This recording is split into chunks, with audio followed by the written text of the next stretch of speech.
Bismillahirrahmanirrahim. Assalamualaikum warahmatullahi wabarakatuh. Kita kemarin sudah sampai di pembahasan tentang hakikat zuhud ya. Jadi berulang-ulang kita tekankan bahwa zuhud itu pertama tempatnya di qalbu, bukan di tangan. Jadi tidak cinta terhadap dunia itu sama sekali nggak ada hubungannya dengan kaya miskin. Ini kesalahan banyak orang, dikiranya orang zuhud itu harus miskin, sementara orang kaya itu cinta dunia.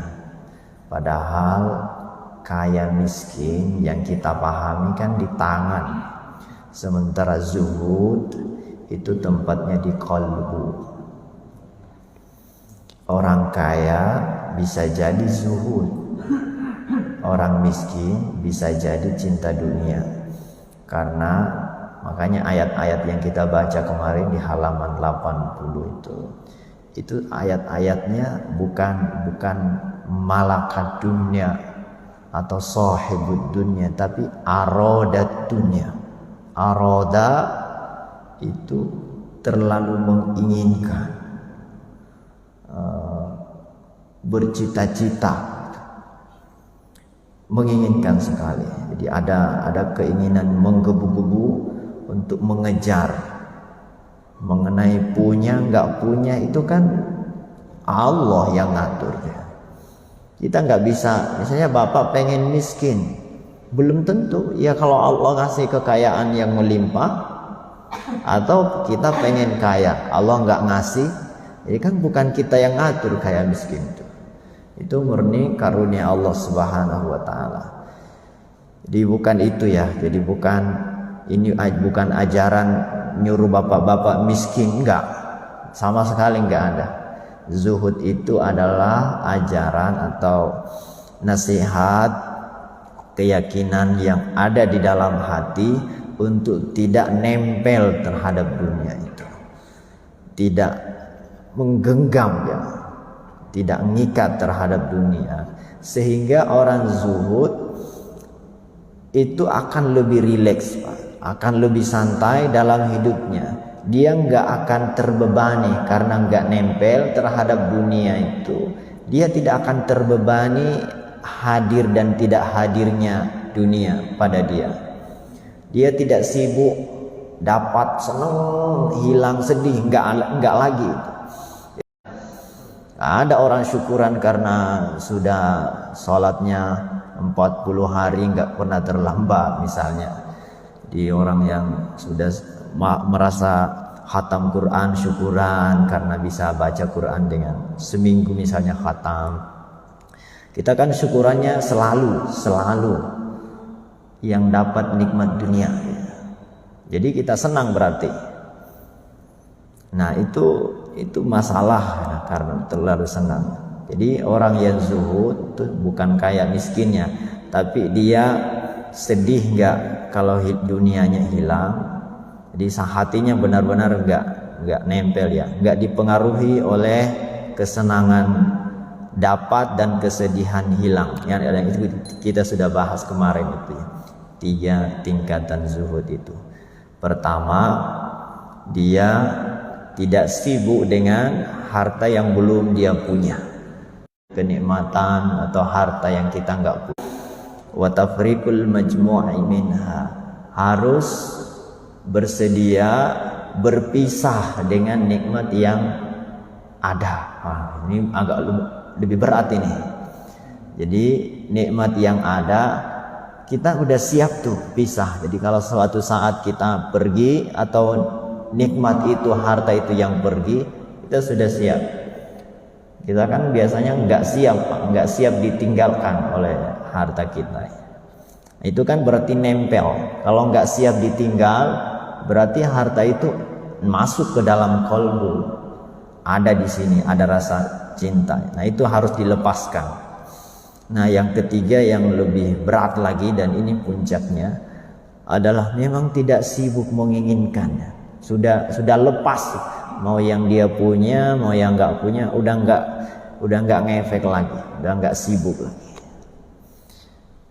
Nah, itu kita sudah bahas. Nah, sekarang kita akan lanjutkan masuk ke halaman 81 ya. Kalau bahasa Arabnya, Bismillahirrahmanirrahim. Ama taral isyarata kullaha ilal irada. Nah, mari kita mulai. Qala al-muallif rahimahullahu ta'ala wa nafa'ana bihi wa bi'ulumin fid dharain amin. Qala ama taral isyarata kullaha ilal irada. Nah, ayat-ayat yang di halaman 80 itu kata beliau, tidakkah engkau memperhatikan isyarat semua ayat-ayat tadi ilal irada, yang ditunjukkan iradah, yurid, man kana yurid, wa man aradal akhirah, man kana yuridul ajilah.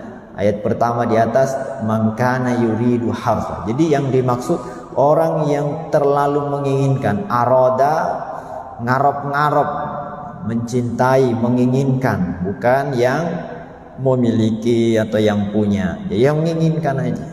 Beda antara orang yang kaya karena memang terlalu kepengen kaya dengan yang ya siap kaya siap miskin, Allah berikan kekayaan, itu beda. Jadi yang dimaksud adalah al-iradah. Tidakkah kamu perhatikan ayat-ayat tadi itu isyaratnya adalah menunjukkan kepada iradah, hasrat atau keinginan, ya terjemahnya di situ. Fa amruha huwal muhimmu idzan. Fa amruha huwal muhimmu idzan. Maka karena itu hasrat atau keinginan itu yang perlu diperhatikan, itulah yang penting. Jadi yang penting itu adalah kita menghindari rasa ingin, terlalu berhasrat itu. Bukan hartanya, bukan kayanya. Lakinnal 'abda idza wadhaba wastaqama ala alal amraynil awwalin a'ni at-tarqa wa tafriqa at-tarku. Kalau orang sudah membiasakan dua poin pertama, apa dua poin pertama yang kita bahas? Tidak menginginkan, tidak terlalu bercita-cita memiliki yang belum ada, dan siap ditinggalkan oleh yang ada. Udah dua poin pertama itu. Kata beliau, kalau orang sudah terbiasa ini, melatih rahmat Allah, diharapkan untuk an yuwaffiqahu lidaf'i hadhil iradah. Dia akan sampai ke puncak yang ketiga, di mana dia nggak ada kepengen lagi, nggak ada iradah terhadap dunia. Tadi itu tingkatannya. Pertama, dia memang gak sibuk dengan yang belum ada. Yang kedua, siap ditinggalkan oleh yang ada. Nah, yang ketiga, puncak ketiga adalah memang sudah ada gak punya iradah lagi terhadap dunia itu. Nah, untuk sampai ke tingkat yang ketiga ini, tidak punya iradah terhadap dunia seperti yang dijelaskan ayat-ayat tadi kemarin ya. Dua poin pertama itu harus dilatih. Nanti akan sampai ke poin yang ketiga.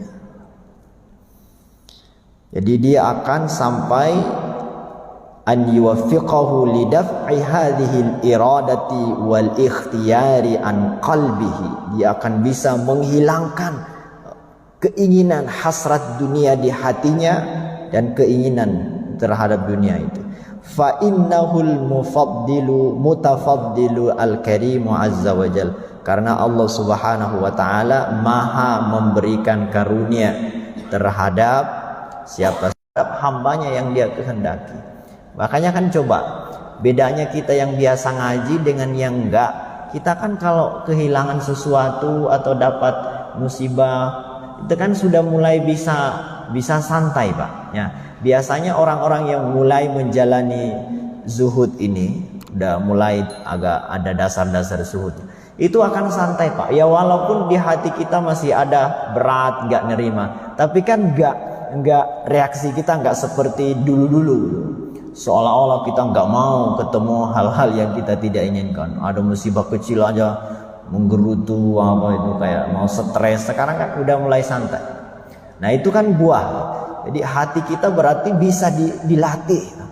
Buktinya kalau sekarang dapat, kalau hanya hilang yang kecil-kecil kan santai. Coba kalau misalnya ada barang hilang, handphone atau apa, barang-barang, kan kita sudah bisa, sudah dewasa, harus siap dipecat. Dunia kan begitu. Coba dapat duit, ntar keluar dikit, bayar ini, bayar itu, kan dunia kan begitu Pak, serba dibayar kan. Hari ini terima gaji, paling sore habis. Istri bayar ini kan. Ya duit kan memang begitu, harus beredar. Coba kalau duit nggak tersebar, nggak pindah tangan, ya nggak jalan perekonomian. Jadi sifat dunia itu kita harus memang siap Pak. Dunia begitu ya. Jadi siap dapat, siap ditinggal. Masya Allah, ini ilmu. Makanya ini ilmu kehidupan yang dasar, yang pokok-pokok. Tapi kadang kita itu karena nafsu kita yang nggak ngerti, karena terbiasa gitu. Terbiasa dapat senang, giliran hilang karena nggak terlatih. Makanya kita itu harus terlatih, ditinggal oleh dunia. Wali mulai yang kecil-kecil. Wali kan gitu Pak. Seorang wali sesungguhnya adalah orang yang sangat santai hidupnya. Apapun musibah apapun nggak akan membebani. Bebannya dia adalah kalau lupa dari Allah. Wah itu baru dianggap musibah. Ada saat-saat dimana ia lupa terhadap Allah. Kita kan musibahnya lain. Musibahnya Bapak kan bukan kehilangan sholat sunnah. Kalau para wali kekasih Allah, musibahnya sholat sunnahnya hilang. Summa alladhi yab'atsu 'ala tarki wat tafriqi wa yuhawwinu 'alaika dzalika dzikru afatid dunya wa uyubiha. Nah, ini sudah dikasih tips nih. Sesuatu yang bisa menyemangati kita, mendorong untuk at-tarki wat tafriq, untuk meninggalkan memikirkan dunia dan siap berpisah. Nah, ini dua poin kan yang kita bahas. Kita kadzalika, dan membantu kita untuk sampai ke makom itu caranya adalah satu, zikru afatid dunya wa uyubiha. Kita harus mengingat-ingat afat, bahayanya, jeleknya, sisi negatifnya, wa uyubiha, dan aib-aib kekurangan dunia. Ya, jadi kalau di sini bahasanya coba paragraf kedua itu halaman 81. Hal berikutnya yang mendorongmu agar dapat melepas dan mengenyahkan keinginan dunia adalah sering mengingat akan bahaya dan kecacatan dunia. Uyub ya, cacat, bisa nggak tertarik. Di pinggir jalan kita nemu, kalau kita kira itu adalah barang mewah, emas, yang dibayangkan apa? Wah bisa dijual, wah ini perhiasan mahal. Tapi kalau dibalik itu, di dalamnya ada bom misal, kita tahu ada bahayanya, kan nggak jadi diambil. Ada durinya. Jadi kalau yang keingat enaknya, kita jadi senang memilikinya. Tapi kalau yang kebayang, yang kita pikirkan bahayanya, ya kita malah buang. Coba, dikirain emas, padahal isinya bom. Ya, kan langsung dibuang, malah nggak mau mendekat. Kenapa? Tahu bahayanya, ada bahayanya. Nah dunia begitu. Jadi harus diingat bahwa dia punya bahaya. Itu satu. Wa qad aktsara an-nasul qawla fi dzalika, dan sudah banyak nasihat-nasihat para guru, nasihat-nasihat ulama kita tentang hal itu, tentang bahayanya dunia. Jadi kenapa kita harus lepaskan dunia Pak? Kan dunia kan nyaman, dengan dunia kita punya ini, punya duit banyak, kan hidup kita jadi tenang gitu.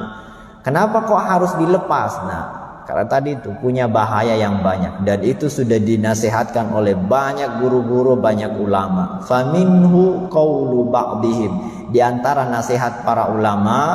Nah, ini nasihatnya nih. Apa? Di sini di syarahnya yang memberikan nasihat ini adalah Syekh Yahya bin Mu'ad Ar-Razi. Apa kata beliau? Taraktu dunya likillati ghanaiha. Ini bagus sekali nasihatnya. Taraktu dunya likillati ghanaiha. Aku tinggalkan dunia ini karena ghinaiha, likillati ghinaiha. Manfaatnya enggak banyak katanya.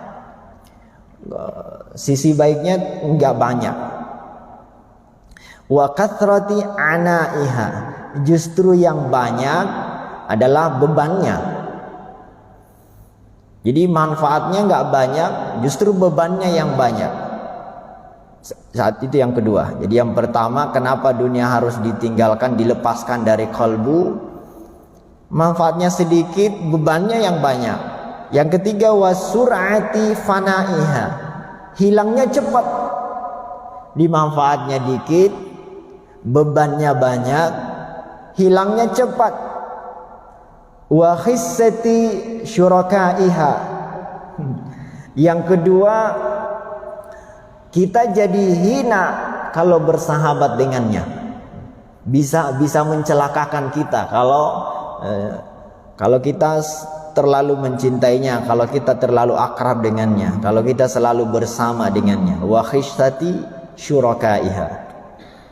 Itu alasannya ya, ada 4. Jadi kenapa dunia oleh para ulama dianggap berbahaya, yaitu liqillati aqnaiha wa kasrati anaiha wa sur'ati fanaiha wa khissati syurakaiha.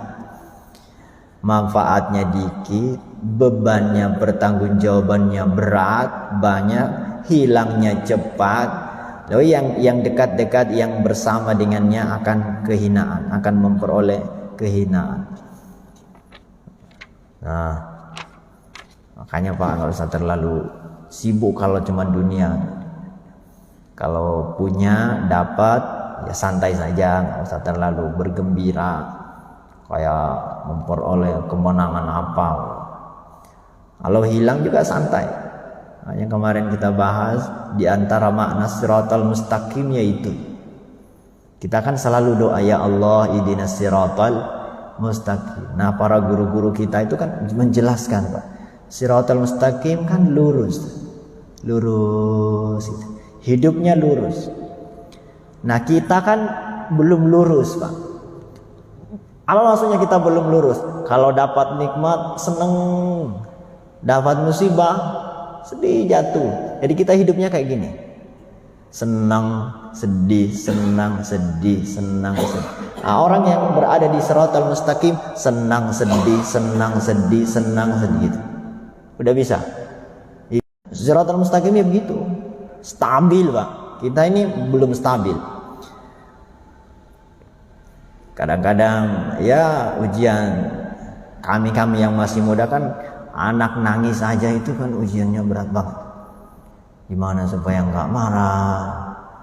Kalau anak kecil mau dimarahin, dia belum tahu apa-apa, mau dibiarin nangis terus. So, itu aja kan kita masih santai. Semua nggak ada yang terlalu menyenangkan dunia loh ya. Nggak ada dunia ini yang terlalu menyenangkan. Di sini nggak disebutkan. Kalau di terjemahan disebutkan.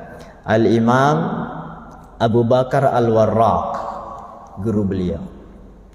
Apa kata Imam Abu Bakar Al-Warraq?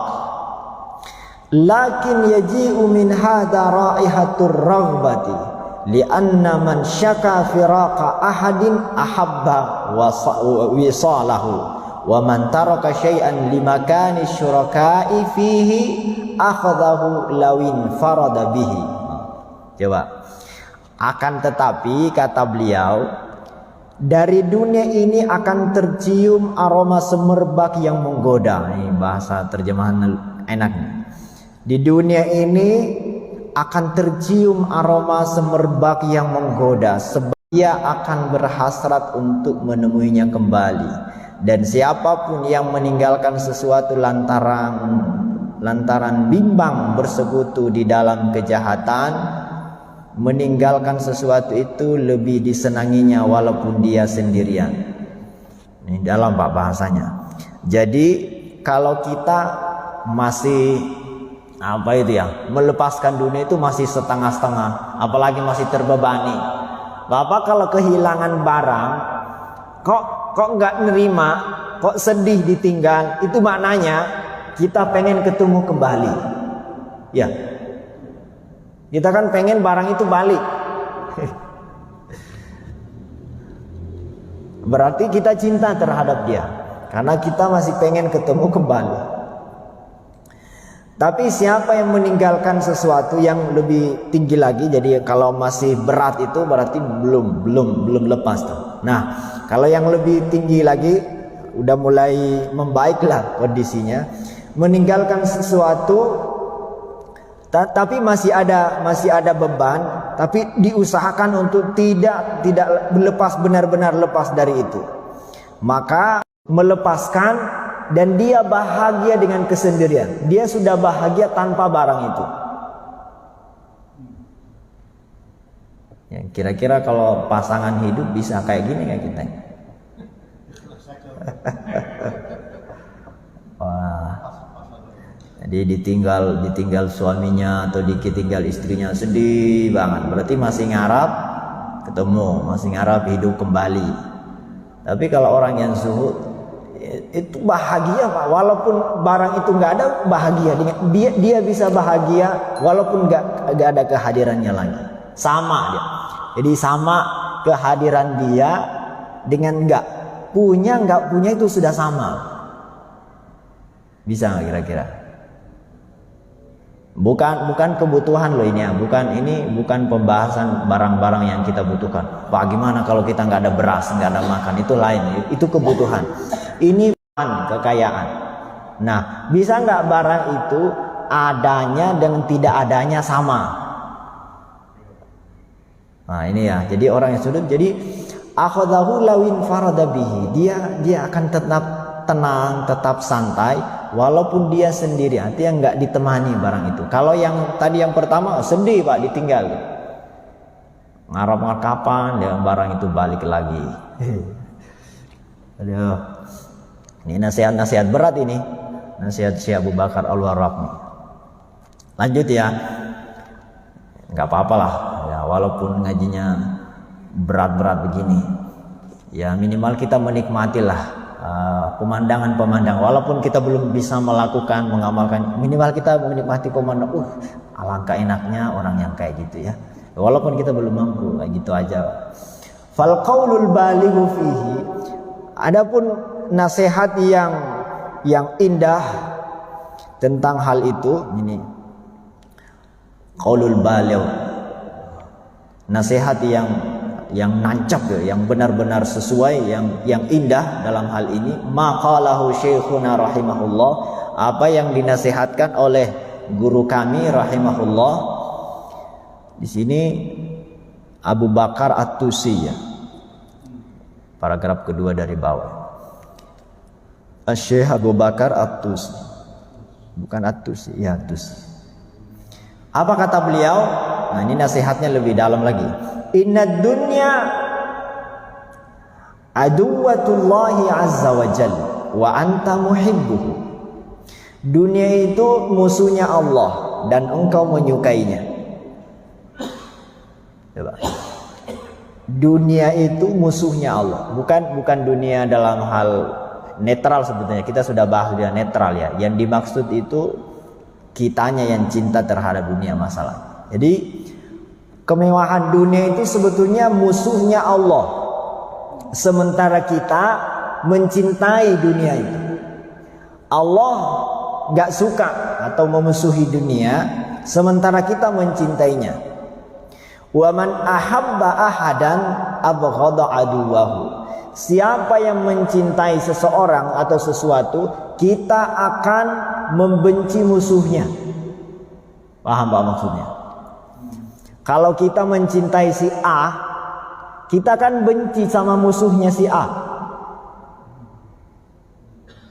Paham ya? Jadi kalau kita mencintai dia, musuhnya dia kita akan ikut benci. Karena kita cinta Nabi Muhammad, berarti kita membenci musuhnya Nabi Muhammad. Ya. Kita mencintai Nabi Muhammad, maka kita akan membenci musuhnya Nabi Muhammad. Karena kita mencintai Nabi.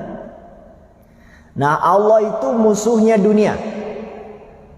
Sementara kita mencintai dunia. Gimana itu? Ya Allah.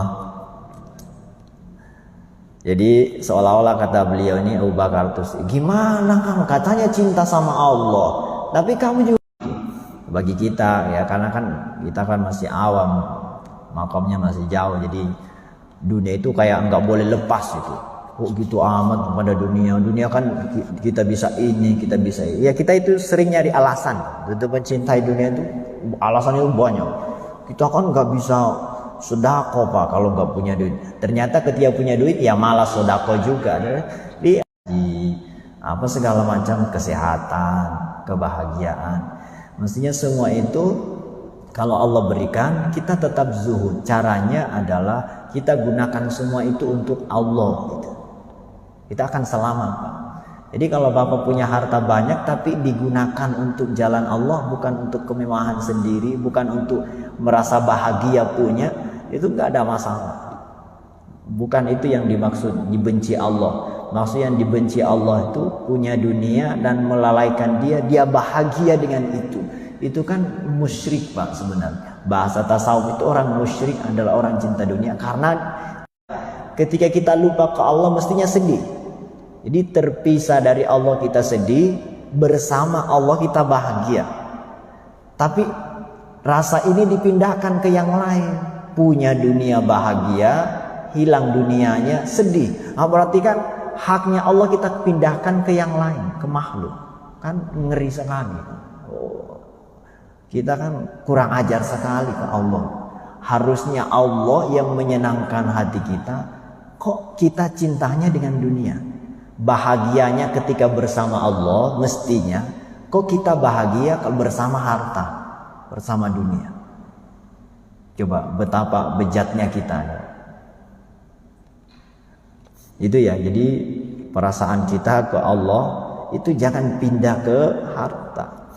Nah, qala beliau lanjutkan, jadi dunia itu musuh Allah, sementara kamu kok mencintainya itu. Sementara orang yang mencintai seseorang, dia akan benci sama musuhnya. Allah itu musuhnya dunia. Wali annaha fi asliha wasikhatun jafiyatun. Karena dunia itu asalnya, ya dunia itu secara hakikatnya loh ya, hakikatnya dunia itu wasikhatun jifatun, kotoran yang atau bangkai yang sangat busuk dunia itu. Ala tara anna akhiraha ilal qadri wal fasad. Tidakkah engkau melihat akhirnya dunia itu kan sesuatu yang menjijikkan, wal fasad dan rusak, wat talashi wal idmihlali wan nafat. Dunia itu akan sirna, fana, nggak ada artinya sama sekali. Lakinnaha jifatun dummikhat bitibin.